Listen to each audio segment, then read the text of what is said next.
Blender machine রিপেয়ারের বেশ কিছু video আপনাদের সাথে শেয়ার করেছিলাম। সেখানে আপনারা বেশ কিছু কমেন্ট করেছেন। তার ভিতরে এই ধরনের সমস্যা নিয়ে একটি কমেন্ট আমি পেয়েছিলাম।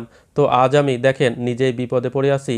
এই যে ব্লেন্ডার জার মেশিনের সহিত আটকে গেছে। দেখেন জার নড়াচড়া করছে কিন্তু খুলে আসছে না।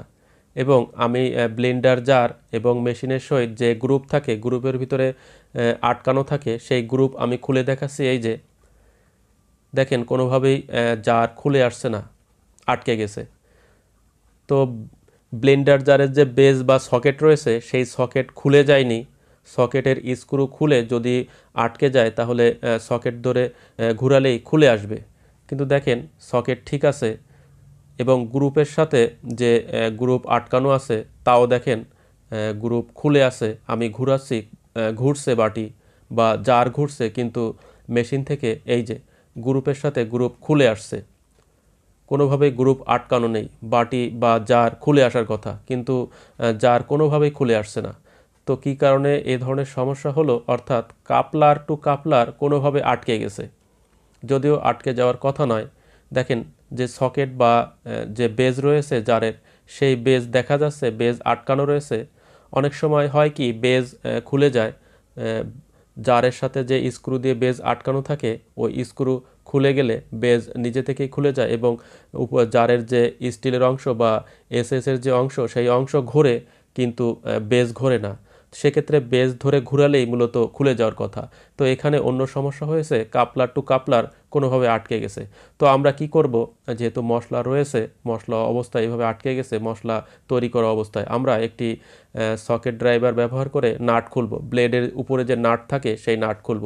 আপনারা যদি এই ধরনের ড্রাইভার না থাকে, একটি কম্বিনেশন প্লেয়ার যেটা আমি ধরে রাখছি, একটি প্লাস ব্যবহার করে আপনারা নাট উল্টা দিকে ঘুরাবেন। যেদিকে মূলত টাইট হয় সেই দিকে ঘুরাবেন, তাহলেই খুলে যাবে। এটাকে মূলত রিভার্স থ্রেড বলে বা উল্টা প্যাচ। দেখেন ব্লেড খুলে আসছে। মশলা তৈরি করার সময় মূলত যে ব্লেন্ডার মেশিনের সাথে ব্লেন্ডার জার আটকে যায়। তো আমি আপনাদের দেখালাম, এই যে ব্লেন্ডার জার আমি খুলে নিয়ে আসছি। তো ব্লেন্ডার জার খুলে আসছে, কিন্তু ওই যে ব্লেডের সাথে যে শ্যাফট থাকে এবং তার সাথে যে কাপলার থাকে, সেই কাপলার এই মেশিনের কাপলারের সাথে আটকে গেছে। এই দেখেন কাপলার আমি খুলে নিয়ে আসছি। তো যে কাপলারটি আমি দেখালাম আপনাদের হাতে করে, সেই কাপলারটি মূলত এই জারের অংশ। তো এই জারের সাথে থাকার কথা, কিন্তু এর সাথে কিভাবে আটকে গেছে। তো এর সমস্যা হলো ব্লেন্ডার জার হতে যে লিকেজ হচ্ছে, এই লিকেজের কারণে মূলত কাপলার টু কাপলার কোনোভাবে আটকে গেছে এবং এটা গরম হয়ে আটকে যাওয়ার সম্ভাবনাই রয়েছে, কারণ এটা প্লাস্টিকের। এ কারণে মূলত ব্লেন্ডার জার মেশিনের সহিত আটকে ছিল, কোনোভাবে খুলে আসছিল না। তো আমি কি করলাম, শুধুমাত্র ব্লেডটা খুলেছি। ব্লেডের উপরে যে নাট ছিল, রিভার্স থ্রেডের নাট, উল্টা দিকে ঘুরালে, ডান দিকে ঘুরালে খুলে যাবে এবং বাম দিকে ঘুরালে আটকে যাবে।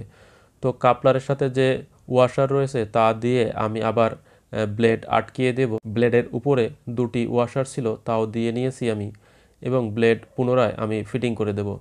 তো এই ধরনের সমস্যা রেয়ার, খুব বেশি দেখা যায় না। দুই একটি কমেন্ট মাঝে মধ্যে আসে যে মেশিনের সাথে ব্লেন্ডার জার আটকে যায়। তো ব্লেন্ডার জার আটকে যায়, এই যে একটি সমস্যা দেখালাম, তাও হতে পারে, অথবা আমি আপনাদের খুলে দেখাচ্ছি কিভাবে সুন্দরভাবে খুলছে। শুধুমাত্র কাপলার টু কাপলার আটকে গিয়েছিল। আজ এখানেই বিদায় নিচ্ছি। সকলে ভালো থাকবেন।